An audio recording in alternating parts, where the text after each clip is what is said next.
তারপর পুষ্পিতাকে চোখ নাচিয়ে নাচিয়ে বলল, খুব তো বলেছিলি আমার কপাল ভালো না, আমি এসব পাবো না। এখন হলো তো, লটারি দুজন একই সাথে কিনেছিলাম, কিন্তু ঘটলো কি, ফ্ল্যাট তো দূর, আমি একটা সিমেন্টও পেলাম না।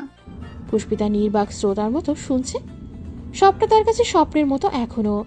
নুহা ময়ূরের মতো লাফিয়ে কাছে চলে এলো, ওর দুবাহু ঝাঁকিয়ে বলল, ওরে গাধি, এখনো বিশ্বাস হচ্ছে না এসব সত্যি? এই যে চিমটি কাটলাম, ব্যথা লাগছে না? এবার তো একটু কথা বল, হাস। তোর জায়গায় অন্য কেউ হলে এতক্ষণে আনন্দে আসমানে উঠে যেত, আর সেখানে তুই মরার মতো তাকিয়ে আছিস। পুষ্পিতার চোখে মুখে অবিশ্বাস, কণ্ঠেও তাই। আমি সত্যিই ফ্ল্যাটটা জিতেছি? হ্যাঁ রে বাবা, হ্যাঁ। ফ্ল্যাট নয়, তুই তোর নিজের বাড়ি পেয়েছিস পুষ্পিতা। এই যে সেদিন বলেছিলি তোর একটা বাড়ি চাই, যেটা একমাত্র তোর হবে, আল্লাহ কত তাড়াতাড়ি কবুল করে নিয়েছেন দেখলি। নুহার চোখে মুখে তৃপ্তি ঝলক, কিন্তু পুষ্পিতার বিষয়টা আচমকাই বদলে গেল কান্নায়। নিম্নস্থ পিষে ধরল তাতে। কোটরে স্বচ্ছ জলের পুকুর দেখে তুরন্ত ওকে জড়িয়ে ধরল নুহা। গায়ে মাথায় হাত বুলিয়ে বলল, তোর সাথে এখন থেকে সব ভালো হবে পুষ্পিতা, কারণ এক স্বর্গদূত নিজে তোর জীবনের সবটুকু খারাপ শুষে নেওয়ার দায়িত্ব নিয়েছে। তীব্র সদ্য গোসল ছেড়ে বেরিয়েছে। ওদের এই ফ্ল্যাটে একটাই ওয়াশরুম, সেজন্য সিরিয়াল ধরে বাইরে অপেক্ষা ছিল নাহিদ। ওকে দেখেই বলল, বের হতে পারলি তাহলে? আমি তো ভাবলাম ঘুমিয়ে পড়েছিস। ওয়াশরুমটা কি আমার বউয়ের কোল যে গেলেই ঘুমিয়ে যাব? নাহিদের থতমত ভাবটা চেহারায় ফুটে উঠল অমনি। পরপরই মাথা নাড়ল দুপাশে। এই গুন্ডার সাথে কথা বাড়ানো বিপদ। ব্যস্ত ভঙ্গিতে বলল, শর্ট দেখি গোসলটা করে নেই, এত গরম আর টেকা যাচ্ছে না। নাহিদ ভেতরে ঢুকলো দ্রুত। তীব্র চুল মুছতে মুছতে বারান্দায় আসে। মাথায় তার অনেক চিন্তা, নুহা কাজটা ঠিকঠাক করতে পারল কিনা, যা যা শিখিয়ে দিয়েছে সবে বলতে পেরেছে কিনা। আবার আফসোসও হলো ভীতু মেয়ের চমকে যাওয়া মুখটা যদি দেখতে পারেনি বলে। এর মাঝে মুঠোফোন বাজল। এটা নাহিদের ফোনের রিংটন, তাই তীব্র নড়ল না। চেহারায়ও যথেষ্ট অনীহা। যার ফোন সে এসে ধরবে, ও কেন যাবে? রিং অনেকক্ষণ বাজল, কেটে গিয়ে পুনরায় কল এলো। তীব্রর ভাবনায় এ এক মস্ত বড় বাধা। শেষে বিরক্ত হয়ে চেঁচালো, এই তোর ফোন বাজছে। নাহিদ ভেতর হতে পাল্টা চেঁচায়, একটু দেখ না কে। তীব্র চসূচক শব্দ করল। বারান্দা ছিঁড়ে চলে এলো ঘরে। ফোন চার্জে বসানো। স্ক্রিনের নম্বরটায় চোখ যেতেই কুচকে বসল চেহারা। মিথিলা তীব্রর মাথাটাই গরম হয়ে গেল। কটমটিয়ে ভাবল, এই গোল্ড ডিগারটা ফোন করছে কেন? আবার কি চাই? নাহিদ জিজ্ঞেস করলো তখন। কে ফোন করেছে?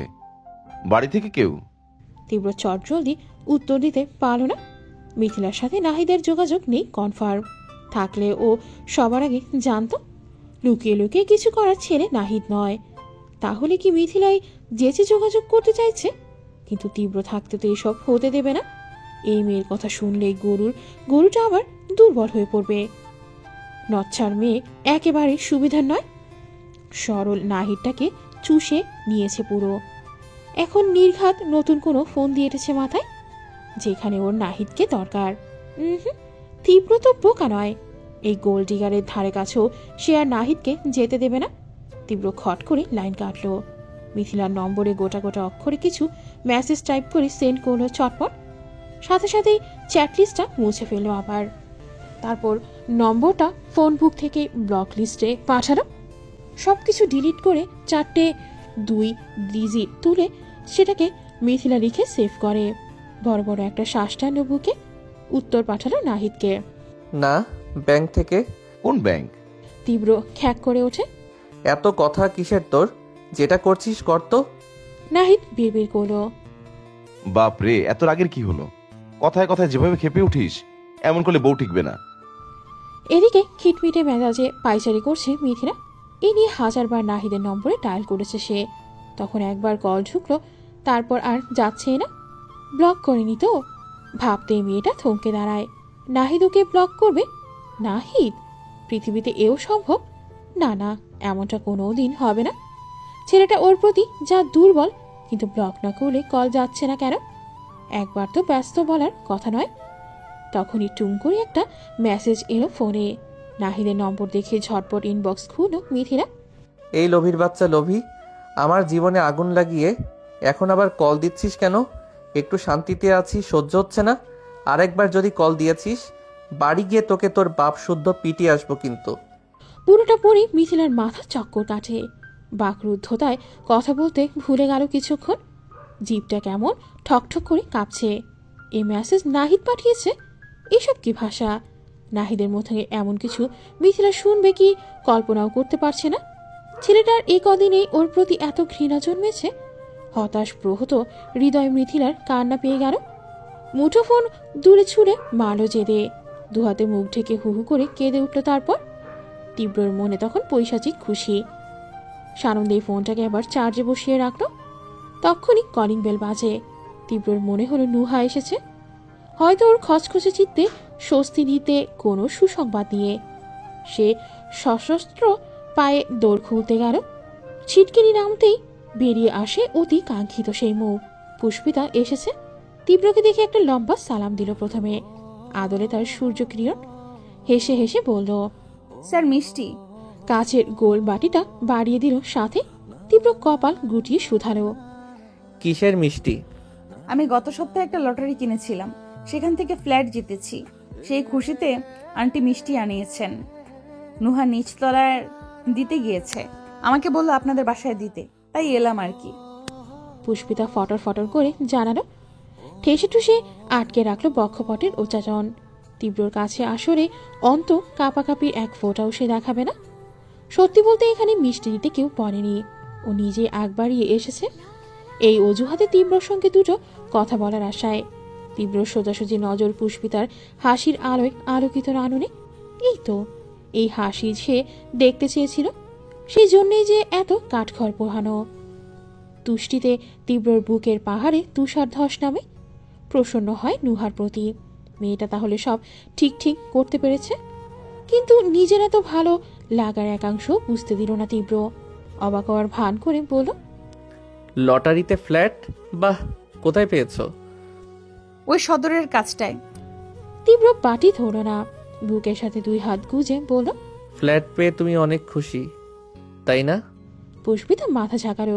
মৃদু কণ্ঠে বলল, হ্যাঁ, আমি তো কখনো ভাবিনি আমার ভাগ্য এত ভালো হতে পারে। লটারিটা নুহাই জোর করে কিনিয়ে দিয়েছিল। কিভাবে যে কি হয়ে গেছে সব স্বপ্ন মনে হচ্ছে জানেন। তীব্র আনমনে হাসে। সম্মুখের তরুণীর উদ্দেশ্য বক্ষের কোষগুলো লাফিয়ে চড়িয়ে বলে, তোমার এই খুশিটাকে আমি সারা জীবন ধরে রাখবো ভিতু মেয়ে, যার জন্যে একটা ফ্ল্যাট নয়, আমার বুকের জমিন অবধি বরাদ্দ রইল। স্যার মিষ্টিটা। তীব্র চোখ সরায়। বড় বড় রসমালাইগুলো দুধ সাদা ঝোলে টস টস করছে। হুট করে ওর মাথায় একটা দুষ্ট বুদ্ধি এলো। গলার শ্লেষা কাটিয়ে বলল, আচ্ছা, ফ্ল্যাট তো তুমি জিতেছ, তাহলে মিষ্টিও তোমার খাওয়ানো উচিত। সেজন্যই তো এনেছি। আমি এই খাওয়ানোর কথা বলিনি। পুষ্পিতা বলল। তাহলে? তীব্রর কণ্ঠ খাদে। তাহলে কি তুমি বুঝতে পারছো না? তীব্রর চোখ, কথার সুর আর ইঙ্গিতেই পুষ্পিতার বুকখানা থক করে উঠল। অন্তপার ঘেঁষে উড়ে চলল শত শত জোনাকি। ছোট্ট করে ঠোক গিরে বলে, আমি খাইয়ে দেব। কেন, অসুবিধে আছে? পুষ্পিতা মনের কথা বুকে আনতে পারল না। আপনাকে খাইয়ে দেওয়ার সৌভাগ্য তো আমি মরার আগ অব্দি চাই স্যার। আইঢাই ভাব করে মাথা নাড়ল শুধু। তীব্রর চোখে স্বচ্ছ কৌতুক। নিম্নষ্ট চেপে হাসল একটু। স্বল্প ঝুঁকে বলল, তাহলে খাইয়ে দাও। সাথে হাঁ করল। নিখাত চাউনির স্বর হৃদয় পানে সরাসরি পড়তেছে। পুষ্পিতার মরার জোগাড় এতে। কোনো রকমে একটা মিষ্টি তুলে তীব্রর মুখের সামনে ধরল সে। তীব্র পুরোটা একেবারে খেলো না, একটু একটু করে কামড়ে নিল মুখে। অতটুকু একটা মিষ্টি খেতে ইচ্ছে করে অনেকটা সময় কাটালো। পুষ্পিতা লজ্জায় পাথর তখন। কুণ্ঠিত নয়ন তার মেঝেতে মিশেছে। তীব্র সোজা হলো। অষ্টপুটের ভাজে ভাজে তরল হাসির রেশ। পুষ্পিতা চোরা নয়ন তুলে চাইল যখন, দৃষ্টি ঠেকল তীব্রর ঠোঁটের কোণায় মিষ্টির দানা লেগেছে। কোনো রকমে দেখালো, এখানে লেগে আছে। তীব্র সঙ্গে সঙ্গে ঝুঁকে গেল আবার। লম্বাটে দেহের সাথে মুখটা নেমে এলো পুষ্পিতার কপালের কাছে। বলল নিঃসংকোচ, মুছে দাও তাহলে।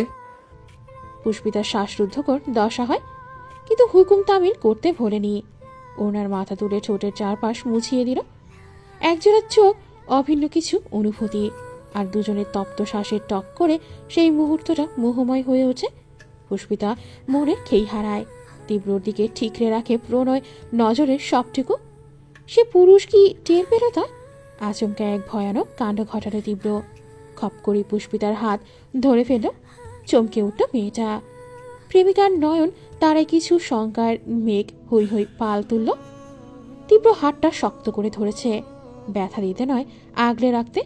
কেমন কণ্ঠে বলল, পুষ্পিতা, তোমার নামটা এত সুন্দর হওয়ার পরেও আমি তোমাকে কি বলে ডাকি জানো? পুষ্পিতা প্রশ্নের সাথে তীব্রর ছুরিকাঘাত দৃষ্টির সন্ধি পেল না, শুধালো কাপা কণ্ঠে। কি নামে? তীব্র হুট করে ঠোঁটটা কানের কাছে নিয়ে গেল। পুষ্পিতার আস্ত শরীর জমে রইল।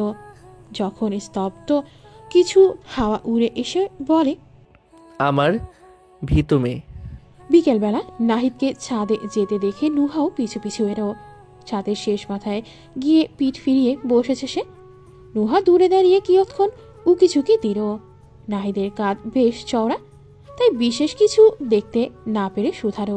কি করছেন? নাহিদ পিছে ফিরে বলল। ওকে দেখে হাসি টানে ঠোঁটে। ও আপনি? এই তো গাছ লাগাচ্ছি, পরিবেশ বাঁচাচ্ছি। নুহা হেসে ফেলল। এগিয়ে এলো চপল পায়ে। বিশাল রঙের কৌটে কেটে তার ভেতর মাটি নিচ্ছে নাহিদ। পাশে রাখা ছোট ছোট গোলাপের চারা। নুহা নাহিদের কাছে বসল। ছেলেটা মনোযোগ দিয়ে কৌটোতে মাটি বসাচ্ছে। ফর্সা কপাল ছুঁয়ে টপ টপ করছে ঘামের রেখা। নেভি ব্লু শার্টটা পিঠের কাছে ভিজে চুপচুপে, শরীরে কোনো পারফিউমের গন্ধ নেই।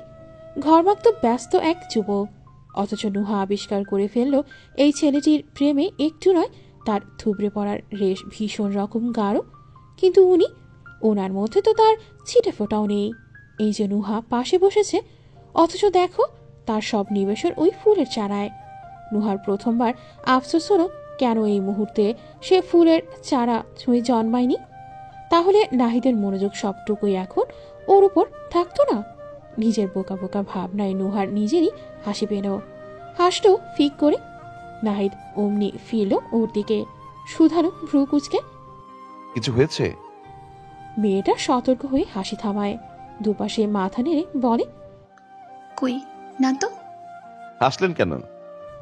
প্রশ্নটা শোনার আগে কথা ঘোরাতে বলল।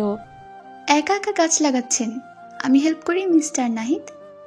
অবশ্যই, কেন নয়। তবে প্লিজ আপনি নাহিদ ডাকবেন না আমাকে। ওমা, তাহলে কি ডাকবো? কেন? এতদিন যে যে বিশেষণে ডেকে এসেছেন। আসলে প্রথম থেকে আপনার মুখে ওই নামগুলো শুনতে শুনতে আমার এখন নিজের আসল নাম শুনতে ইচ্ছে করছে না। Will you please call me mister Dheros? Nuha জোরে জোরে হেসে উঠল এবার। আকাশে বাতাসে মিশে গেল তরুণীর হাস্যরসের ছন্দগুলো। ভালো লাগায় নাহিদের মন জুড়িয়ে দিল সাথে। এই তো মেয়েটা কি চমৎকার করে হাসে। আর সেদিন ওর উপর রাগ করে কেমন গোমরা মুখে ছিল। না, এই চেহারা হতে হাসিটা নাহিদ নিজের জন্য সরতে দেবে না। জোর করে হলেও ধরে বেঁধে রাখবে, কিন্তু জোর করবে কিভাবে? ওর তো তীব্রর মতো ঠাটবাট নেই। নুহা নাহিদের বিস্তর ভাবনার হদিশ জানে না। সে প্রফুল্ল চিত্তে কাজ করতে এলো। স্নিগ্ধ কোমল হস্তযুগল নিমিষেই ডুবিয়ে দিল কাদামাটির স্তূপে। নাহিদ যখন এইসবে ব্যস্ত হয়ে পড়ে, নুহার মনের ব্যস্ততা তখন ভিন্ন কিছু নিয়ে। শান্ত প্রকৃতিতে সে আচমকা প্রশ্ন ছুড়ল। আপনি মিথিলাপুকে অনেক ভালোবাসেন, তাই না? নাহিদের হাত দুটো থেমে যায়। তেমনি বদলে গেল চিবু। কেমন থমকে থেকে বলল, হঠাৎ এই কথা? শুনতে ইচ্ছা করছে। ওই দিন যে বললেন আমরা বন্ধু, আরো কত কি। তা বন্ধুর মনের কথা শুনতে চাইতে পারি না? পারবেন না কেন? নিশ্চয়ই পারবেন। তবে সে এখন অন্যের বউ, তাই সব ভালোবাসাবাসির প্রসঙ্গ না টানাই ভালো। আমার প্রশ্নের জবাব এটা নয়, এখনো ভালোবাসেন কিনা, শুধু এটুকু বলুন। নাহিদ ফোঁস করে শ্বাস ছাড়ল। তার বিষণ্ণ চেহারার নুহার কাতর নজর যেন একটা উত্তরের পৃষ্ঠে অপেক্ষা করছে অনেক কিছু। ও বলল, প্রথম ভালোবাসা কখনো ভোলা যায় না নুহা। আমি তো সত্যি ওকে ভালোবেসেছি, মন বিনিময় করেছি। আমার দিক থেকে আমি সৎ ছিলাম। এত তাড়াতাড়ি কি সেই সততা মুছে ফেলা যায়? নুহার মুখে আধার ঘনিয়ে এলো। নাহিদ যে একেবারে ইঙ্গিতে হ্যাঁই বোঝালো তাকে। এই ধ্রুব সত্যিটা কেন যেন একটুও মেনে নিতে পারল না। খানখান হওয়া বুকের দুই ধারের চিহ্ন সে আদলে ফুটতে দেয়নি। তাও ভীষণ সহজ কণ্ঠে বলল, তা অবশ্য ঠিক, কিন্তু আপু হয়তো এখন নিজের সংসার নিয়ে সুখেই আছে। তাহলে আপনি নিজের জীবন নিয়ে কিছু ভাবছেন না কেন? নাহিদ একটু চুপ থেকে বলল, কি ভাববো, যেমন চলছে চলুক না। নুহা জিভে ঠোঁট চুবিয়ে শুধালো, কেন, নতুন করে কাউকে ভালোবাসার ইচ্ছে নেই? নাহিদ হেসে ফেলল, যেন ভারী মজার কিছু শুনেছে। আমাকে কে ভালোবাসবে?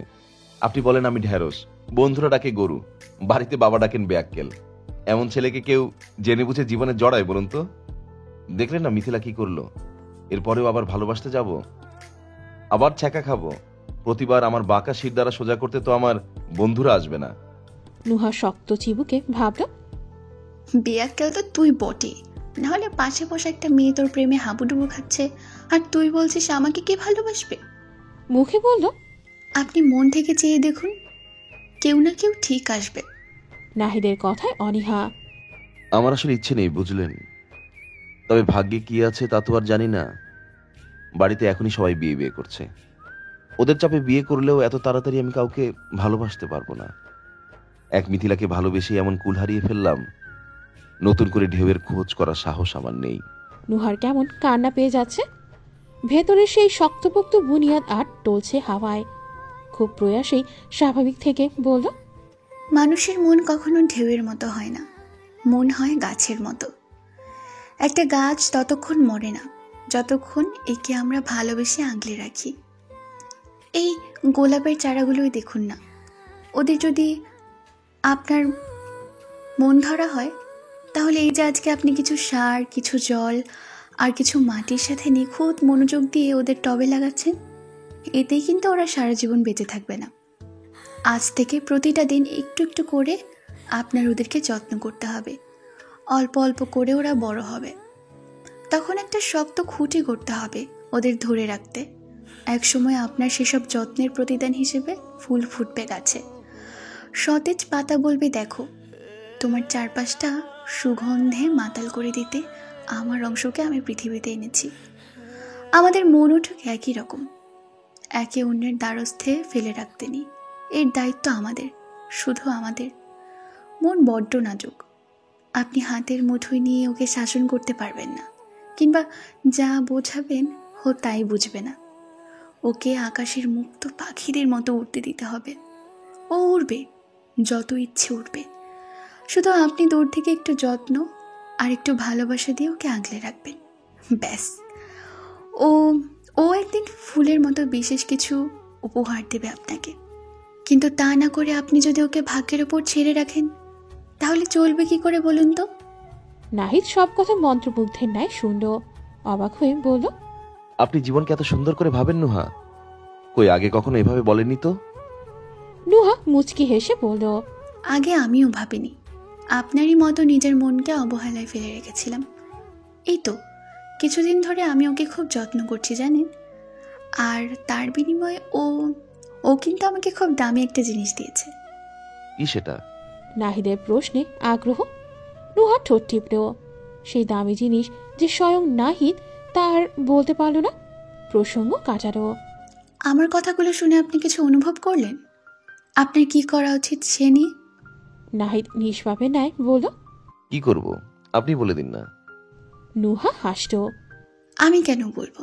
আমি তো শুধু আপনাকে পথ দেখালাম। এখন আপনার মন, সে যা করতে বলবে, যেদিক যেতে চাইবে, আপনিও তাই তাই করবেন। আমার কি মন চাইছে আমি নিজেই বুঝতে পারছি না। পরাস্ত কণ্ঠে জানালো নাহিদ। তাহলে আপনার মনের দিকে তাকান। নুহা ফুলের চারা ইশারা করে। নাহিদ তাকালো সেদিকে। চারার গোড়ায় 4টে হাত একসাথে মাটি দিচ্ছে, একজোড়া ওর, আরেক জোড়া নুহার।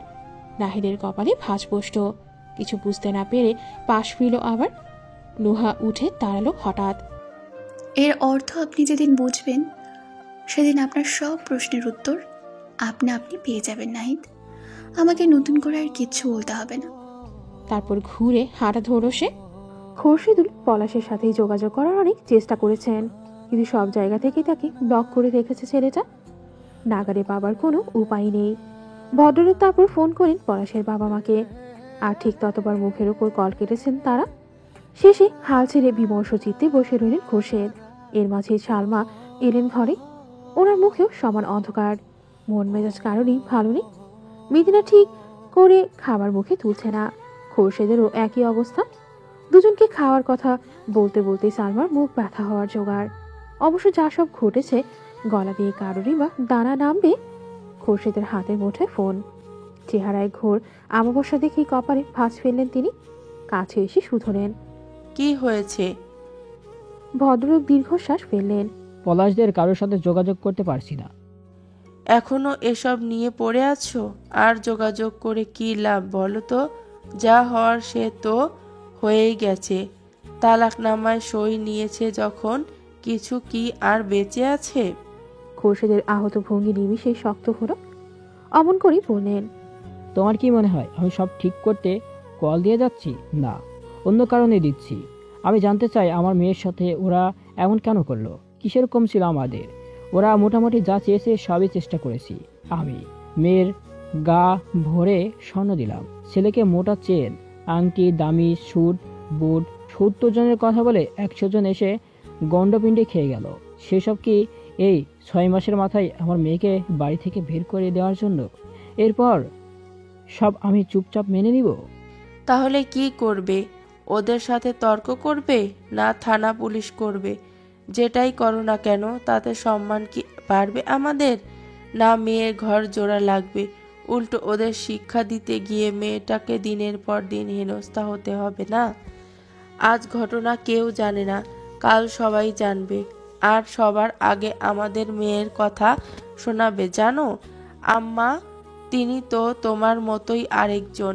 মানুষের দুর্বলতা পেতে দেরি, সেটা নিয়ে খোঁচা দিয়ে ঘা বানাতে দেরি হয় না।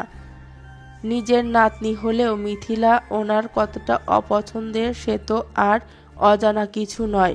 পুষ্পিতার সময়ে যা যা বলেছিল সব আমার এখনো স্পষ্ট মনে আছে। শেষটুকু ভিড় করলেন সালমা, কিন্তু খোরশেদুলের কানে পরিষ্কার ঢুকেছে। টের পেলেন আচমকাই বুকের বাপাসটা মুচড়ে উঠে ব্যথায়। কিসের ব্যথা এটা? তার তো বুকের ব্যামো নেই। খোরশেদুলের মস্তিষ্কে হামলা চলল উত্তরের। জানিয়ে গেল এই ব্যথা অনুশোচনা।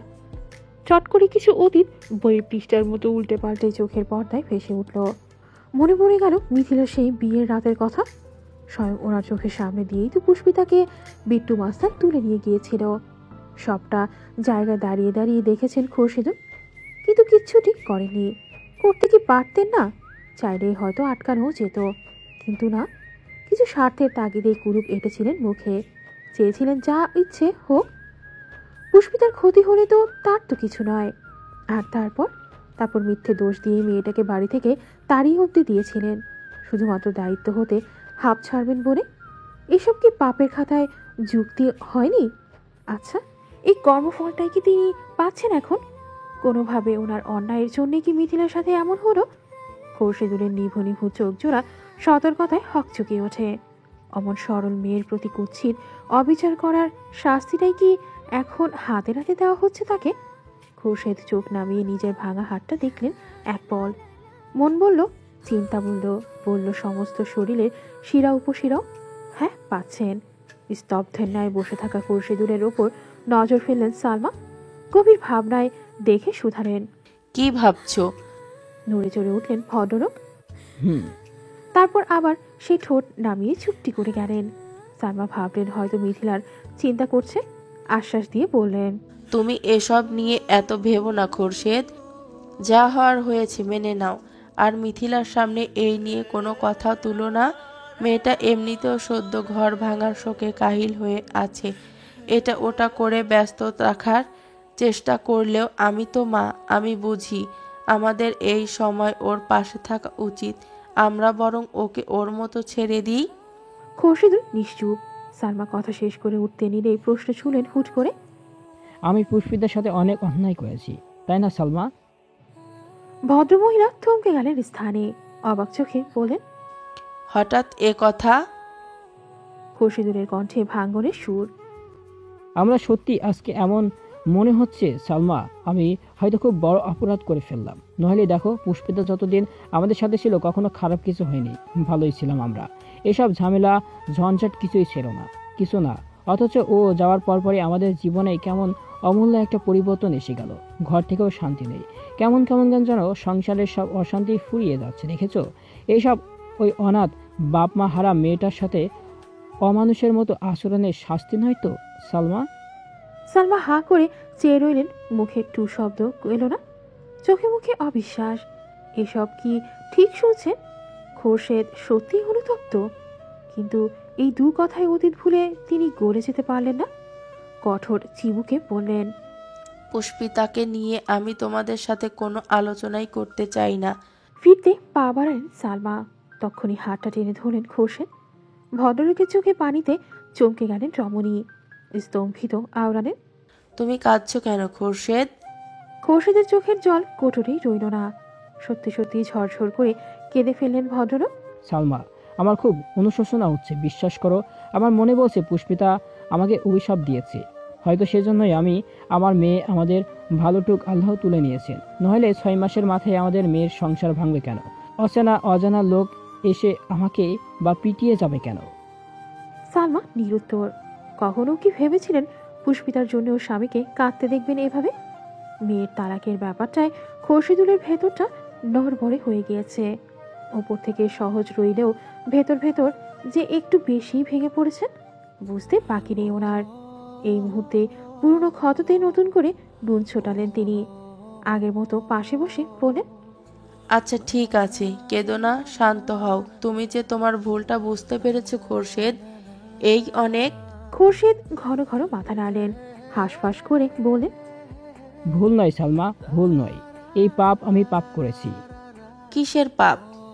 স্ত্রী প্রশ্নবিদ্ধ দৃষ্টি সুরাহা ভদ্রলোক দিতে পারেননি। কথার বানে তেড়ে আসা জীব সামনে নিলেন ত্রস্ত। সেদিন বিট্টু পুষ্পিতাকে নিয়ে যাওয়ার ঘটনা যে তার চোখের সামনে ঘটা বেমালুম চাপা দিলেন বুকে। এসব তিনি কাউকে জানাবেন না, কাউকে না। সালমা শুনলে তো কখনো ক্ষমা করবে না। যদি ছেড়ে চলে যায়, মানুষ হিসেবে এমনিতেই স্বীয় সত্তাকে অনেক নিচে নামিয়ে ফেলেছেন খোরশেদ। সালমা পাশে না থাকলে যে পুরোপুরি তলিয়ে যাবেন অন্ধকারে, তাই এড়িয়ে গেলেন সেসব। নিজের মতন ফ্যাস ফেসে আওড়ালেন, আমি পুষ্পিতার কাছে ক্ষমা চাইব, ওকে পেলেই ক্ষমা চাইব, বলবো সব অভিশাপ তুলে নিতে। আমার আর আমার মেয়ের জীবনে তাহলে একটু শান্তি ফিরে আসবে সালমা।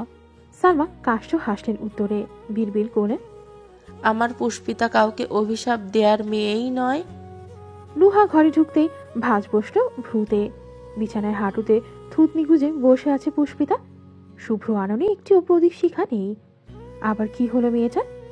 এই তো যাওয়ার আগে কত হাসি হাসি দেখে গেল। সার সার করে লজ্জায় মুখে ফেরা তুলছিল প্রায়। হঠাৎ এমন কোমরা মুখে কেন? ও তড়িঘড়ি করেই নিকটে এলো, নিচু চিবুকটা আঙুলে তুলে বলল, কি হয়েছে? চেহারার এই অবস্থা কেন? পুষ্পিতা চোখ তুলে নামিয়ে আনলো আবার। পানসে মুখ বিবরে পরিবর্তন এলো না। বলল, অমন। লটারির ওখান থেকে ফোন করেছিল। লটারি ওখান থেকে? ওই যারা ফ্ল্যাটের দায়িত্বে। নুহা একটু চিন্তায় পড়ে গেল।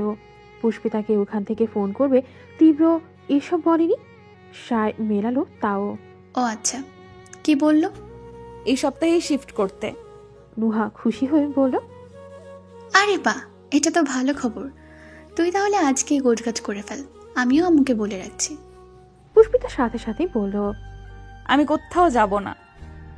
আকাশ থেকে পড়ার মতন করে চাইল নুহা। যাবি না কেন? পুষ্পিতার নির্লিপ্ত জবাব। আমার কোনো ফ্ল্যাটের দরকার নেই। নুহা ভরকে গেল আরো, কণ্ঠে উদ্বেগ এনে বলল, ও মা, এ কি কথা? হঠাৎ হয়েছেটা কি বলবি তো? পুষ্পিতা কাতর চক্ষু তুলল, মৃদু চোটপাট টানল কথায়। কি হয়েছে তুই জানিস না? স্যার এখানে থাকেন, তাহলে আমি ফ্ল্যাটে গিয়ে কি করব? নুহার গুটিয়ে থাকা কপাল সহসা টান টান হলো। মনে মনে বলল, ও আচ্ছা, তাহলে এই ব্যাপার। সাথে চটপট একটা কাজ করলো সে। হাতের ফোন মেলে ব্যস্ত থাকার ভান করে বলল, স্যার এখানে, তাতে তোর কি? আমার কি মানে? তুই বুঝতে পারছিস না আমি স্যারকে ছেড়ে যেতে পারবো না। স্যার যেখানে থাকবেন আমিও সেখানেই থাকবো। ইস, কি প্রেম! তাহলে স্যারকে ফ্ল্যাটে নিয়ে চল। পুষ্পিতা ঠোঁট উল্টে বলে, নেওয়া গেলে কি আর বসে থাকি? কবেই নিয়ে যেতাম। স্যার, ছেলে হয়েই তো সমস্যাটা হয়ে গেল। নুহা ঠোঁট চেপে হাসি আটকালো। এর মাঝে ওর হাঁটু আঁকড়ে ধরল মেয়েটা। অনুনয় করলো, নোহা, তুই আর আন্টি মিলে ফ্ল্যাটে শিফট কর না প্লিজ। আমি বরং এখানেই থেকে যাই। কি যাতা বলছিস? তোকে এখানে রেখে আমরা চলে যাব? আম্মু মানবে কখনো? এমনিতেই তো যেতে রাজি ছিল না, কত করে বলে বলে তারপর একটু মানিয়েছি। এখন যদি শোনে তুই যেতে চাইছিস না, তাহলে আম্মু কেন যাবে? তার থেকেও বড় কথা, আমি বা কেন তোর এসব অবান্তর আবদার শুনবো? পুষ্পিতা নিঃসহায়ের মতন বলল, তাহলে আমি কি করব? স্যারকে ছেড়ে আমি ওখানে কখনো থাকবো না, যাব না। প্রতিটা দিন সকালে বের হয়ে ওনাকে দেখি, বিকেলে কাপড় তুলতে গিয়েও ছাদে দেখতে পাই। রোজকার এই দেখা সাক্ষাৎ যে আমার একটা অভ্যেসে বদলে গেছে। এখন দূরে গিয়ে আমি ওনাকে ছেড়ে থাকতে পারবো? এর চেয়ে ভালো হবে ওনাদের ফোন করে বলি যে আমি ওসব বাড়িটারি, আমাকে কিচ্ছু দিতে হবে না। পুষ্পিতা ফোন তুলতে গেলেই ধরফড় করে আটকে দিল নুহা। আরে না না, কি করছিস? যেতে আসা সৌভাগ্যকে এইভাবে পায়ে ঠেলে দেওয়ার কে গাধি? তুই যে তোর স্যার ছাড়া এখান থেকে নড়বি না, এটা আমাকে আগে বলিসনি কেন? আমি তাহলে এত কষ্ট করে আম্মুকে রাজি করাতে যেতাম। সব ঠিক হওয়ার পর এখন মানা করলে আম্মু কি ভাববে? ওর নিষ্পাপের ন্যায় বলল, আমি তো বুঝতে পারিনি ওরা এখনই শিফট করতে বলবে। তাহলে কি ভেবেছিলেন আপনি? বিয়ের পর একেবারে বাচ্চা কাচ্চা সহ যেতে বলবে? তা না, উফ, আমি বোঝাতেই পারছি না। বোঝানোর দরকার নেই, এখন কি করবে তাই বল। পুষ্পিতা সেই একই রকম আফসোস করলো। স্যারকেও যদি নিয়ে যাওয়া যেত। ইস। নুহা বলল, যাবে না কেন? আলবাত যাবে, কিন্তু অবিবাহিত ছেলে তো আর আম্মু তোর সাথে অ্যালাউ করবে না। তাই বরং ভাব ওনাকে কিভাবে নিয়ে যাবে, ব্যাগে ভরে না কোলে করে? ছি, অসভ্য। তীব্র তখন বন্ধুদের সাথে ক্যারাম খেলছিল। হঠাৎ টুম করে মেসেজ টোন বাজে। নুহার নাম জলজল করতে দেখে আলগোছে উঠে গেল সে। নাহিদকে বলল ওর হয়ে খেলতে। নুহার মেসেজ মানে পুষ্পিতাকে নিয়ে কিছু। আর ভীতু মেয়ের প্রসঙ্গ তীব্রর কাছে সবার থেকে দামি। ও আরাম করে চেয়ারে বসলো। নুহা মেসেজ নয়, একটা 3 মিনিটের ভয়েস রেকর্ডিং পাঠিয়েছে। পুষ্পিতার এক একটি বোকা বোকা কথা, তাকে ছেড়ে যাওয়ার দুঃখ, হাউতার সব শুনে কিছুক্ষণ মুখ বনে থাকলো সে। ভীতু মেয়ে ওকে রেখে যেতে চাইছে না, শুধুমাত্র ওর পাশাপাশি থাকবে বলে একটা ফ্ল্যাট পেয়েও ছেড়ে দিতে চাইছে। তীব্রর চওড়া বুকে বৃষ্টি নামলো, কিছু তৃপ্তির, কিছু শান্তির। জীবনে সে একদম ঠিক মেয়েকে বেঁচেছে, যার শুধু ওকে দরকার, এসব অর্থবিত্ত নয়। তারপর নুহার শেষ কথার পিঠে পুষ্পিতার অসভ্য বলাটুকুতেই ভীষণ মজা পেল তীব্র। ওখানে আওয়াজ করে ফুরফুরে চিত্তে হেসে উঠল সে। এত হাসির শব্দে বন্ধুরা খেলা রেখে ফটাফট ফিরে চাইল। মিরাজ অবাক হয়ে বলল, কি ব্যাপার, আমাদের ভিলেনের ঠোঁটে আজ হিরুর মতো হাসি কেন? মুশফিক বলল, সে তো আর ভিলেন নেই, সে এখন শাহরুখ খান। দুহাত যখনই দুপাশ বাড়াবে, ওপারে থেকে ভাবি ছুটে এসে জড়িয়ে ধরবে, বুঝলি? নেচে নেচে গাইবে, বাজিগর ও বাজিগর, তু হে বাড়া জাদুকর। সবাই হো হো করে হাসল। তবে নাহিদ বলল আরেক কথা, ভাই বিট্টু প্রেমে পড়লে কি হবে? সারাদিন তোর সাথে আমি থাকি, আমি জানি রাগের সেই এক ফোঁটাও বদল নেই। কি মেজাজ এখনো, আমি টিকতে পারছি না। বউ টিকবে কিভাবে বল? মিরাজ মিটি মিটি হেসে পড়ল, বোকা ছেলে, বউ ঠেকাতে মেজাজ নয়, মেশিন লাগে, বুঝছিস? সাথে চোখ টিপতেই আবার হেসে উঠল ওরা। নাহিদ বোকার মতন শুধারো, কিসের মেশিন? আর মানুষ গাল টিপে বলে, ওরে বাবুটা, তুমি হরলিক্স খেয়ে বড় হইছো না, তুমি এসব বুঝবে না। বন্ধুদের হাসি আর এই ঠাট্টা নাহিদের সম্মানে এক বস্ত বড় আঘাত। কৌতূহল হলেও আর একটা কথাও সে কাউকে জিজ্ঞেস করল না। তবে এর উত্তর তার চাই, দরকার পড়ে নুহার কাছে যাবে। উনি তো কবিতার মতন সুন্দর করে কথা বলেন। জীবন নিয়ে কি দারুণ করে বলেছিল নাহিদকে। সারাদিন এই কথাগুলোই ওর মাথায় ঘুরছে। এই বিষয়টা জিজ্ঞেস করলেও নিশ্চয় বলতে পারবেন উনি। নুহার সাথে নাহিদের দেখা হলো পরের দিন দুপুরবেলা। ঘরের মেঝেতে চিপসের টুকরো, চানাচুর, কোকের বোতল ছড়িয়ে ছিটিয়েছিল। নাহিদ প্রথমে ঝাড়ু দিয়েছে, ইয়া বড় ভ্যাকুয়াম ক্লিনার দিয়ে পরিষ্কার করেছে। এখন এই মিরাজরা প্রতি বৃহস্পতিবার হানা দেয় বাসায়। রাতভর আড্ডা তাস খেলার পর ঘুমায় ভোর করে, উঠবেও সেই বিকেলে। বাকি 6 দিনের মধ্যে আশা নিয়ে তীব্রর কড়া নিষেধাজ্ঞা। আজকেও সবাই নাক ডেকে ঘুমোচ্ছে। তীব্র নিজেও এত তাড়াতাড়ি উঠবে কিনা সন্দেহ। তাই সব খাটুনি ওর ঘাড়ে। লম্বা ডাস্টার দিয়ে ফ্লোর মুছতে মুছতেই নাহিদ বসার ঘরের ওই পারে অব্দি এলো। দরজাটা তখন ঠা করে খোলা। আচমকা নুহাকে যেতে দেখেই ঠাক ছুটল সে। তবে আজ আর সম্বোধনে মিস নয়, সোজা নাম ধরে। নুহা শুনছেন? মেয়েটা ওখানে দাঁড়িয়ে যায়। নাহিদের কণ্ঠ হতে ছুটে আসার ডাক হৃদয় ছুঁয়ে দেয় তার সাথে। মুচকি হেসে এগিয়ে এলো ওখানে। জি, কিছু বলবেন? ভেতরে আসুন। নুহা জুতো খুলে ঢুকলো। নাহিদের অবস্থা দেখে ভ্রু তুলল কপালে। আপনি ঘরও মোছেন? হ্যাঁ মানে ওই আর কি। নাহিদ লজ্জা পেয়েছে। সেই পুরুষালী কুণ্ঠা দেখে হাসল নুহা। ছেলেটা একটু বেশি শোনো না, পুষ্পিতার চাইতে অনেক বেশি গাধা। আর এই গাধাটা কিনা ওর ভাগ্যে জুটবে। ইস! ডাকলেন কেন, বললেন না? নাহিদ মনে মনে বলল। ও হ্যাঁ হ্যাঁ, দাঁড়ান। তারপর হাতের ওসব ফেলে সে আরেকটু কাছে এসে দাঁড়ালো। মুখোমুখি হয়ে বলল, আপনি কি আমার একটা প্রশ্নের উত্তর দিতে পারবেন? আপনার প্রশ্নের উত্তর দেব আমি, যে কিনা আমার অ্যাসাইনমেন্ট করে দিয়েছে? মজা করছেন না তো? আরে এটা তো বইপত্রের কোনো ব্যাপার নয়, সম্পূর্ণ আলাদা একটা বিষয়। আমি আসলে বুঝতে পারছি না দেখেই আপনাকে বলা। নুহা বুকে হাত গুজলো। আচ্ছা বলুন, জেনে থাকলে নিশ্চয়ই বলবো। নাহিদ বলল, হয়েছে কি বিট্টুর মেয়ে। ও ব্যস্ত থামিয়ে দেয়। আরে আস্তে আস্তে, এই নাম পুষ্পিতা শুনলে কি হবে ভেবেছেন? জিভ কাটলো নাহিদ। সরি। তারপর ফিসফিস করলো, আসলে ওর কথা তো আপনি জানেন, খুব মেজাজি। তো কাল রাতে আমি এটা মিরাজকে বলার পর ও বলল বউ মেজাজ দিয়ে রাখে না, রাখি মেশিন দিয়ে। আপনি কি জানেন ও কোন মেশিনের কথা বোঝালো? নুহা হতভম্ব হতচেতন। ভ্যাবাচেকার তোপে ঠোঁট দুটো ফাঁকা। পরপরই চলে উঠল স্ফুলিঙ্গের মতো। এই, আপনি এসব অশ্লীল কথা বললেন কেন? আপনার এত সাহস হলো কি করে? হ্যাঁ, নাহিদ ভরকে গেল খুব। অশ্লীলের কি হলো? আমি তো শুধু মেশিনের কথা। নুহা আইঠাই করে কথা কেড়ে নেয়। চুপ করুন, আর একটাও কথা নয়। বের হন, এক্ষুনি বের হন এখান থেকে। কিন্তু এটা তো আমার বাসা। উফ, তাই তো। নুহা নিজে হাঁটা ধরো, আবার ফিরেছে গজগজ করলোর আগে। আপনি খুব অসভ্য একটা লোক, আর আমি কিনা আপনাকে সরল ভাবছি। ছি, আপনারা সবাই অসভ্য, সবাই। হড়বড় করতে করতে নুহা বেরিয়ে গেল। নাহিদ অবদের মতন চেয়ে রইল সেদিকে। কি এমন বলেছে সে? এত রেগে গেল কেন মেয়েটা? পুষ্পিতাকে হাজার বুঝিয়েও ফ্ল্যাটে শিফট করা যাচ্ছে না। এই বোকা মেয়েও আজকে নিজের জেদে অটল। ওর ওই এক কথা, তার তীব্রকে রেখে সে যাবে না মানে যাবেই না। শেষে নুহা হার মানল। তার এত জোরাজুরি কারণও তীব্রই। মানুষটা এত কষ্ট করে কাঠখড় পুড়িয়ে ওকে একটা বাসা উপহার দিচ্ছে, আর এই মেয়ে নাকি থাকবেই না সেখানে। না গেলে সেসব আনন্দ মাটি।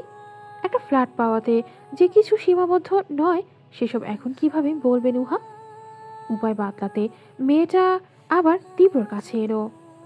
কদিন তাদের মিটিংয়ের সঠিক জায়গা হলো ছাদ। আজকেও সেখানেই দুজন, কিন্তু কারো মাথায় কিছু আসছে না। কিভাবে পুষ্পিতাকে একেবারের জন্য হলেও ফ্ল্যাটে নেওয়া যাবে? নুহা জড়বস্তুর মতো ছাদের পাঁচিল ঘেঁষে দাঁড়িয়ে, মাঝে মধ্যে নখ কাটছে দাঁতে। তীব্র তখন পায়চারি করছে সামনে। একটা সময় থামলো সে, বলল, এক কাজ করো, ওকে গিয়ে বলো আধা ঘন্টার জন্য হলেও ফ্ল্যাটটা দেখে আসতে, আর বলবে আমিও যাব, যদি রাজি হয় এতে। নুহার আইডিয়াটা পছন্দ হলো। তীব্র সাথে সাথে শুনলে পুষ্পিতা মহাকাশে যেতে প্রস্তুত। সানন্দে মাথা নেড়ে চটপট ছুটে গেল সে। বের হলো পুষ্পিতাকে বগল দাবা করে। মেয়েটা সেই তখনও নিস্পৃহ। যেখানে ও থাকবে না সেখানে গিয়ে করবেটা কি? কিন্তু তীব্র যাচ্ছে যখন, তখন আর গাইগুই করলো না। এই বাড়ি থেকে ওই বাড়ির পথ রিকশার, ভাড়াও কম। আয়শা খাতুন আজ বাড়িতে, তবে সাথে গেলেন না তিনি। সত্যি বলতে পুষ্পিতার ফ্ল্যাট জেতা নিয়ে আনন্দ হলেও ওখানে থাকা না থাকা নিয়ে তার বিশেষ মাথা ব্যথা নেই। মেয়েটা যেখানে ইচ্ছে থাকলো তাতে ক্ষতি কি?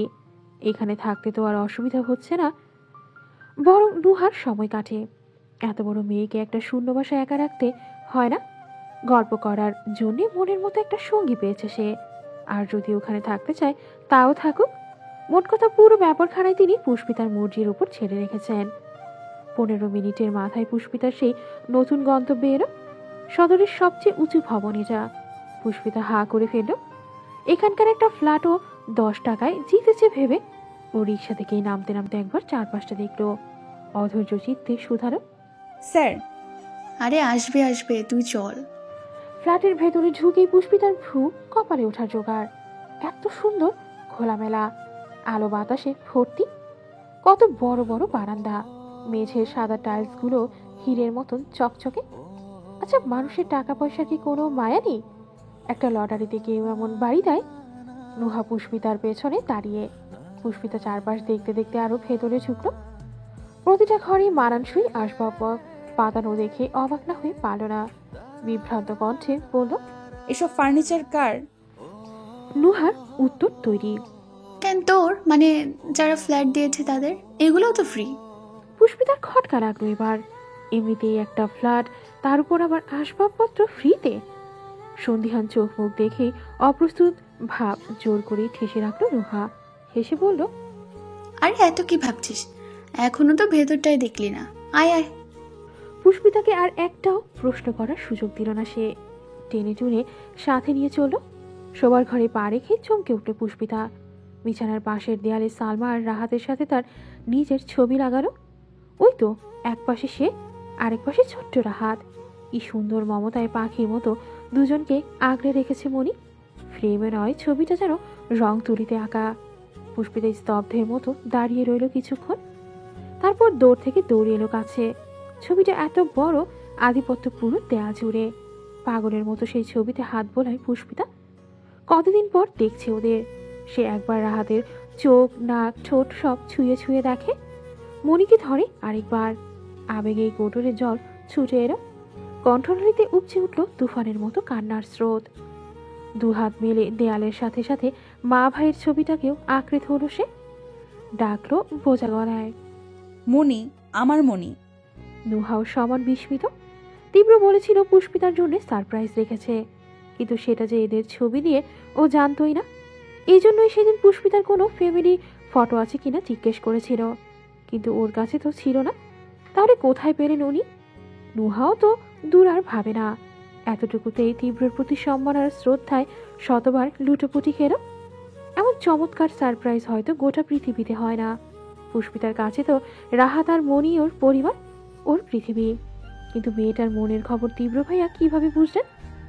তার ধ্যান ছুটল পুষ্পিতার কান্নায়।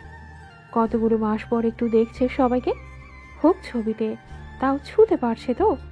হঠাৎ কি ভেবে সচকিত হলো মেয়েটা। কান্না ভুলেই ত্রস্ত বিল পিছনে। প্রশ্ন শুনো ভেজা স্বরে, এসব কে করেছে? পুষ্পিতার সিক্ত পল্লবের চুইয়ে পড়া জল মোমের মতো লালচে মুখে মায়ার পাহাড় এড়িয়ে নুহা মিথ্যে বলতে পারল না। স্বীকার করলো এক কথায়, তোর তীব্র স্যার। হতবিহ্বল পুষ্পিতাকে কোনো কথা বলার সময় দিল না প্রকৃতি। খোলা দৌড় দিয়ে তখনই ভেতরে ঢুকলো তীব্র। মসমসে জুতার শব্দে ওরা দুজনেই চাইলো ওইদিকে। তীব্র হাসতো একটু, কিন্তু সেই হাসি পুষ্পিতা দেখেনি, খেয়ালও করেনি। পুষ্পিতা শুভ্র সাদা মুখখানে তার বুকের ঝড় বাড়িয়ে দিয়েছে আজ। যে ঝড়ে উল্টে পাল্টে গেল ভালো মন্দ বাজ বিচার ঠিক ভুল সব কিছুকেই শিকাই তুলে যাওয়া হাওয়ার বেগে ছুটে এলো পুষ্পিতা। তীব্রকে পাথর করতে থমকে রাখতে হামলে পড়ল তার চওড়া বুকের মধ্যে। বাইরে তখন রঙিন আকাশের ঝলকানি। প্রকৃতির সবুজ গাছগুলো নীরব হয়ে দাঁড়িয়ে। উদাস আকাশে কাংচিল ছাড়া আর কিচ্ছুটি নেই। শুধু সতেজ পাতার ছায়ায় ডালে বসে বসে ঘুঘু ডাকছে কখনো। আচ্ছা, ওরাও কি টের পেল পৃথিবীর বুকে কোনো এক মানুষের স্তম্ভিতের রেশ? কারো উষ্ণতায় মোড়ানো শ্বাস প্রশ্বাস যে বক্ষ পিঞ্জরে আটকে গেছে, বুঝে নিল তা? কে জানে। এই প্রশ্নের উত্তর যেমন নেই, তেমন নেই তীব্রর অনুভূতির ব্যাখ্যাও। সে শুধু বুঝতে পারছে মাথার তালু হতে পায়ের তলা অবধি অবশ। বলিষ্ঠ দেহে এক ফোঁটা নড়ার শক্তি নেই। বক্ষপটে হামলে পড়ায় রূপসীর ক্ষুদ্র তুলার ন্যায় শরীরটাও আজ যেন 1000 টন ভারী। যেই ভারে বলবান দেহের পুরুষ অবধি কেঁপে উঠল। নৈসর্গে ঠিকরে পড়া বজ্রের ন্যায়। তীব্র শুকনো কাঠের মতো গলাটাকে ছোট্ট একটু ঢোকে ভিজিয়ে খুব আস্তে করে ডাকলো, ভিতু মেয়ে। পুষ্পিতার কানে সেই ডাক পৌঁছায়, কিন্তু কাঁদতে ব্যস্ত মেয়েটা মাথা তুলল না, বরং শখের পুরুষের বুকের কাজটা ভেজাতে বহাল তার চোখ। তীব্রর পিঠ গড়ে হাত দুটো ছুটে গিয়ে সাদা শার্ট শক্ত করে খামচে ধরেছে। অদূরে দাঁড়ানো নুহা নিজেও এতক্ষণ স্তব্ধ হয়েছিল। তারপর মিটিমিটি হেসে অন্যদিকে সরে গেল সে। নিভৃতের এই সময়টা লিখে দিল কেবল ওদের দুজনের নামে। কিন্তু তীব্রর বুকের ঘূর্ণিঝড় সেসব উপভোগ করতে পারছে না, বরং কোনো এক কারণে তার দেহ নিথরের মতো লাগছে। শ্বেতরঙা মুখখানা ভ্রমের কেবল কবলে অনেক বেশি পাংশু। ও নিজে থেকেই আস্তে করে পুষ্পিতার হাত দুটো ছাড়িয়ে নিল। উন্মাদের মতো হৃদয় খাবড়ে নেওয়া তরুণীর ভেজা টইটুম্বুর চোখে চোখ অবধি রাখল না। যেমন হাওয়ার বেগে এসেছিল তেমন করেই বেরিয়ে গেল আবার। প্রকোপে কাঠের দৌড়বাড়ি খায় এ পাশে। অমনি হুঁশ ফিরল পুষ্পিতার। ঘোর ভাঙতে বোধে এরও আবেগের বশেও কি করে ফেলেছে। লজ্জায় মেয়েটার মাথায় আকাশ ভাঙার দশা হলো তখন। গায়ের সাথে পায়ের জমির অব্দি সেই কুণ্ঠার তল পেল হয়তো। জিভ কেটে চোখ খিচে নিল পুষ্পিতা। এভাবে স্যারকে জড়িয়ে ধরো। স্যারকে কিছু মনে করেন? খারাপ ভাবলেন ওকে? ইস, কি বেহায়াপনাটাই না করে বসল পুষ্পিতা। একের পর এক ধাক্কায় শরীরীভাবে যতটা ক্লান্ত মিথিলা, মানসিকভাবে ততদিক বিধ্বস্ত যেন।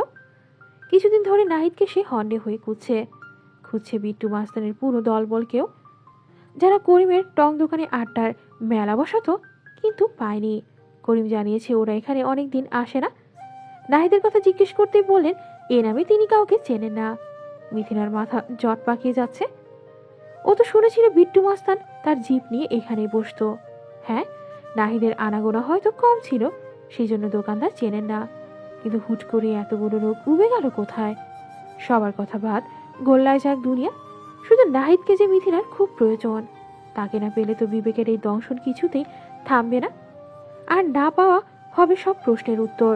মিথিলা যে 2 বছর বড্ড কাছ থেকে দেখেছে মানুষটাকে, সে জানে আর যাই হোক না কেন পৃথিবী উল্টে পাল্টে গেলেও অমন অসভ্যের মতো মেসেজগুলো নাহিদের লেখা নয়, এ নির্ঘাত অন্য কারো কাজ। সে ভেবেছিল পলাশ, ওকে ছেড়ে দিলে ও পানিতে ভেসে যাবে। তার জন্য এখনো নাহিদের মতন মানুষ আছে। মিথিলার বিশ্বাস একবার হাত দুটো ধরে ক্ষমা চাইলে সব ভুলে যাবে নাহিদ। মন থেকে খুব নরম গোছের মানুষ তো ও, কিন্তু কোথায় পাবে ওকে? নাহিদের বাড়িটাও চেনে না, সিম থেকেও ব্লকড করে রাখা। মিথিলা মন খারাপ করে বাড়ি ফিরল। দরজা খুলতেই সালমা শুধলেন, কোথায় গেছিলি? ও ঠোঁট ডোবালো জিভে। একটু বাইরে হাঁটাহাঁটি করছিলাম, বাসে ভালো লাগছিল না। সালমার বুকখানা হু হু করে ওঠে। মেয়েটা কদিনে কেমন শুকিয়ে গেছে। রাতে তো ঠিকঠাক ঘুমোই না। অবশ্য সংসার ভাঙলে কার চোখেই বা ঘুম আসে? বললেন নরম সুরে, এই রোদের মধ্যে কেউ হাঁটতে যায়? বস, পানি দেই। সিঁড়ি ভেঙে ওঠায় মিথিলা হাঁপাচ্ছিল একটু। সোফায় বসলো ক্লান্তি নিয়ে। সালমা ফ্রিজ থেকে পানি আনতে গেলেন। ওর মাঝেই ঘরের ভেতর হতে ছুটে এলো রাহাত। গ্রীষ্মের তাপদাহে তার স্কুল বন্ধ এখন। বোনের হাত ধরে বলল, আমার গাড়ির রিমোটটাই কি যেন হয়েছে, একটু ঠিক করে দাও না। মিথিলার কণ্ঠে শ্রান্তি। বাবার কাছে নিয়ে যা। বাবা ঘুমাচ্ছে, আম্মু বারণ করলো তুলতে। তাহলে পরে দিস। রাহাত বায়না করলো, তুমি দাও না। আমার এখন ভালো লাগছে না। প্লিজ দাও না। হাঁটু ধরে ঝাঁকাতেই চোখ রাঙালো মিথিলা। ধমকে বলল, বললাম না ভালো লাগছে না। সব সময় এত জেদ কেন তোর? রাহাতের মুখটা ছোট হয়ে গেল। যখনই কিছু বলে ভালো লাগছে না, একটা রিমোট দেখে দিতে আর কতক্ষণ লাগতো? ছোটপু হলে কত ভালো হতো এখন। রাহাত কালো মুখে ফিরতে নেয়। অমনি হাতটা টেনে ধরলো মিথিলা। ঠোঁটে হাসি এনে বলল, রাগ করিস না, নিয়ে আয়, ঠিক করে দিই। ভালো লাগছে না বললে তো। এই ভালো বোধ হয় কোনোদিনও লাগবে না, বাদ দে, নিয়ে আয়, যা। রাহাতের চেহারায় আলো জ্বলে ওঠে। তুরন্ত ছুটে যায় ঘরে। মিথিলা রিমোটের ব্যাটারি উল্টে পাল্টে দিচ্ছে, কিন্তু মাথার মধ্যে তার তখনও নাহিদ। 2 বছরের প্রেমে ছেলেটার যে যা সে কোনোদিনও ফিরে দেখেওনি। আজকে সেই হাসি মনে করে কার মন পুড়ে যায়। নাহিদের শেষ কথা, তুমি আমাকে ছেড়ে বিয়ে করে ফেলবে মিথিলা? ভেবে মেয়েটার বুক ঠেসে কান্না উথলে এলো। অন্যমনস্ক চিত্তে কোনো কাজই ঠিকঠাক হচ্ছিল না। রাহাত কিছুক্ষণ খেয়াল করলো তাকে। বোনের শ্যামলা মুখখানা দেখলো নিবেশন নিয়ে। আপুর মনে হয় মন খারাপ না, ও এখন জোর না করলেই ভালো হতো। কিছু বলার আগেই মিথিলা জিজ্ঞেস করলো, পুষ্পিতাকে খুব মনে পড়ে তোর, তাই না রে? নিষ্পাপ ভঙ্গিতে ঘাড় নাড়ল রাহাত। আম্মু কেন খোঁজেনি বলতো? একটু থানায় টানায় ডায়েরি করলেই তো পাওয়া যেত। আম্মা খুঁজতে চাইতো, কিন্তু ওই বাড়িতে আসুক তা চায় না। এলে যদি তোমরা আবার আপুর সাথে খারাপ ব্যবহার করো তাই। মিথিলার মুখবিবরে আধার ঘনিয়ে আসে। দীর্ঘশ্বাস ফেলে ভাবল, সেই মেয়েটার সাথে তো কম অন্যায় করিনি। মুখে বলল, তুই ওকে খুব ভালোবাসিস তাই না? রাহাত সব দাঁত বের করে হাসল। এবার মাথা ঝাঁকালো সানন্দে। মিথিলার বুক মোচড় দেয়। যেভাবে পুষ্পিতাকে ভালোবাসার প্রসঙ্গে রাহাত স্ফূর্ত জবাব দিল, তেমনটা কি ওর ব্যাপারও জিজ্ঞেস করে হবে? হবে না। ও আর পুষ্পিতা কি এক নাকি? পুষ্পিতা রাহাতকে পারলে মাথায় করে রাখত, সেখানে ও। তার মনির মুখ দেখে রাহাতের মায়া হয় ভীষণ। ভাবল পুষ্পিতার জন্য হয়তো ওর মতো আপুর কষ্ট হচ্ছে। বলল আগ বাড়িয়ে, তুমি কষ্ট পেও না, ছোটাপুর ঠিক চলে আসবে। মিথিলা মৃদু হাসল। পুষ্পিতা আর ফিরবে না সে তো জানা কথা।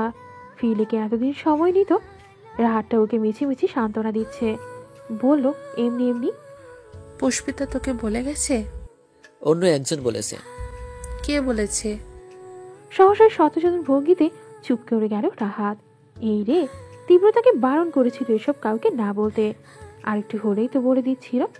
তার চেহারার চোর চোর ভাবটা দেখে মিথিলা সজাগ চোখে যায়। কে বলেছে বল? বলবো না। তাহলে কিন্তু রিমোট ঠিক করে দেব না। রাহাত বলল, লাগবে না, আমি পড়তে বসে যাই। তারপরে দৌড়ে ঘরে চলে গেল। মিথিলা আশ্চর্য হলো খুব।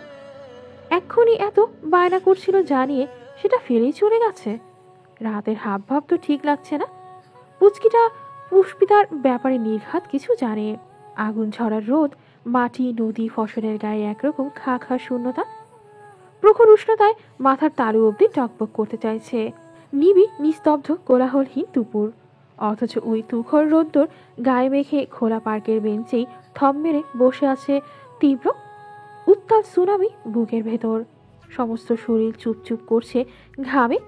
ফর্সা মুখখানা তপ্ততায় রক্তিম, কিন্তু তীব্রর এসবে কিচ্ছু যায় এলো না। কুয়োর মতো শান্ত নিষ্প্রাণ চোখ দুটো তার একভাবে মাটির ওপর লেগে। মানুষপটে ভাসছে পুষ্পিতার ছুটে এসে বুকে আশ্রে পড়ার দৃশ্য, আর ততবার ভেতরটা সহ দুমড়ে মুচড়ে যাচ্ছে তার। এই এক জড়িয়ে ধরায়, মেয়েটার এই একটু ছোঁয়ায় তীব্র চোখের সামনে যে গোটা দুনিয়ায় বদলে গেছে আজ। আচমকা ভিন্ন এক সত্তা জেগে উঠেছে আত্মায়। অনুশোচনা আর পরিতাপে চৌচির মাথায় নিরন্তর কেমন একটা কথাই পাচ্ছে, এতগুলো মাস নিজের পরিচয় লুকিয়ে একের পর এক নাটক করে সে যে পুষ্পিতাকে নিজের প্রেমে ফেললো, সেসব কেউকে ঠকানো হলো না। সেদিন তো নুহাও এই একই কথাই বলেছিল, তীব্রতাকে ঠকাচ্ছে। হ্যাঁ তাই তো, ঠকাচ্ছেই তো। ভালোবাসায় যে কোনো মিথ্যে থাকতে নেই। ভালোবাসা আয়নার মতো সুন্দর আর স্বচ্ছ হতে হয়। যেভাবে পুষ্পিতা তাকে অবলম্বন ভেবে আঁকড়ে হলো আজকে, সেই তাপেই ঝলসে যাচ্ছে তীব্র সমস্ত মিথ্যেরা। টোকা পড়েছে বিবেকের দৌড়ে। ওরা বোঝালো, বলল, ভালোবাসলেই তার সাথে যা খুশি তুই করতে পারিস না তীব্র। এত পবিত্র বন্ধনের শুরুটা তোর মিথ্যে দিয়ে হবে। তীব্র ঝট করে উঠে দাঁড়ালো, হাত উল্টে কবজি দিয়ে ঘাম মুছল কপালে। বুকের মাঝে আতঙ্কের দামামা। সব তীব্র ঠেসে রাখলো উচিত অনুচিতের তোপে। মুখে শক্ত করে জীবনের সব থেকে কঠিন সিদ্ধান্তটাই নিয়ে ফেললো। তারপর তীব্রের ফ্ল্যাটে মিটিং বসেছে, আলোচনার নয় চিন্তার। চার বন্ধু পুরো ঘর জুড়ে অংশ নিয়েছে তাতে। বারবার দেয়াল ঘুরে দেখছে নাহিদ। রাত 11টা ছাড়ালো। নিচের মেইন গেটেও তালা ঝুলিয়েছেন দারোয়ান, কিন্তু তীব্র এখনো ফেরেনি। পরপর দুদিন দেরি অফিস কামাইয়ের কারণে নাহিদের চাকরিটা আর নেই। সেজন্য সারাদিন মিরাজদের সাথে আড্ডায় ব্যস্ত ছিল ঘরে। সিরিজ দেখেছে, তাস খেলেছে, খিচুড়ি খেয়েছে দুপুরে। কিন্তু রাত বাড়তেই যেন তীব্র না ফেরার দুশ্চিন্তা জেগে বসল মাথায়। আরমান এ নিয়ে হাজারবার কল করেছে ওকে। প্রথম দিকে রিং হলেও এখন সুইচ অফ বলছে। তীব্র তেমন কখনো করে না। নাহিদ আর ছটফটে চিত্তে বসে থাকতে পারছে না। সব মুসিবত সবসময় তার ওপরেই ফেলা হয় কেন? এদিকে তীব্র আসেনি, ওদিকে আবার নুহাও কথা বলছেন ওর সাথে। বিকেলে একবার দেখা হয়েছিল, নাহিদ ডাকতো, কিন্তু একটাবার ফিরেও চায়নি মেয়েটা। এখনো রেগে আছে নিশ্চয়ই। আর এ নিয়েই নাহিদের যত খটকা। মেশিনের ব্যাপারটা নিয়েও সারাদিন ভেবেছে। শেষে এসে মনে হলো টাকার মেশিনের কথা বলেছিল মিরাজ। টাকা না থাকলে যে আজকাল বউ রাখা যায় না। কিছু মেয়ে তো ভালোবাসা বলতে ওই অর্থবিত্তই চেনে। এই যে তার টাকা নেই দেখে মিথিলাও ছেড়ে গেল। পরপর মন বলছে ওর ধারণা ভুল। ব্যাপারটায় তো সোজা হলে নুহাও তো চটে যেতেন। অশ্লীল অসভ্য এসব বলতেন। মিরাজ নির্ঘাত খারাপ কিছু বলেছে। নাহিদ আর কিছু ভাবতে পারছে না। কেমন অসারের মতো টলতে টলতে এসে উপুর হয়ে শুয়ে পড়ো খাটে। মুশফিক বলল, একবার নিচে নেমে দেখবো যদি আসে।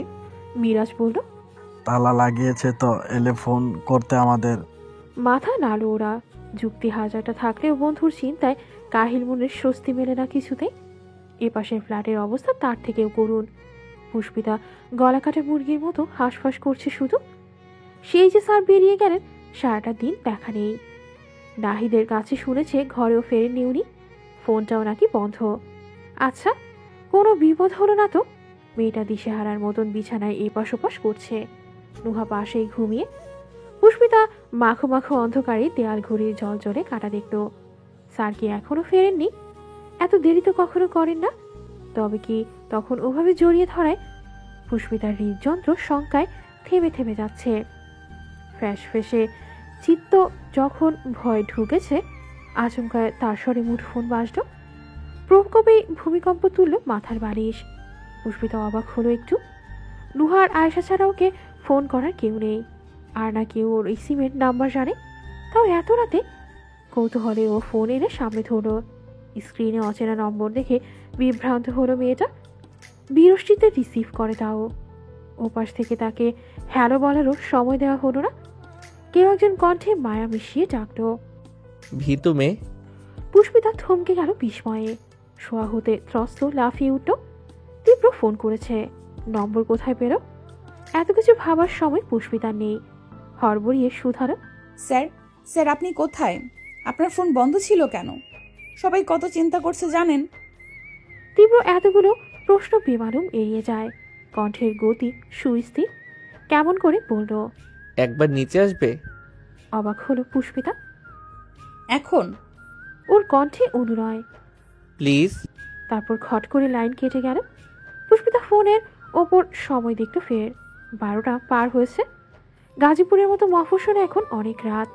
এত রাতে বাইরে যাবে, তাও বাসার নিচে। তীব্রর প্রতি তার ছটফটে মন যেতে এক পায়ে রাজি, কিন্তু কিভাবে যাবে?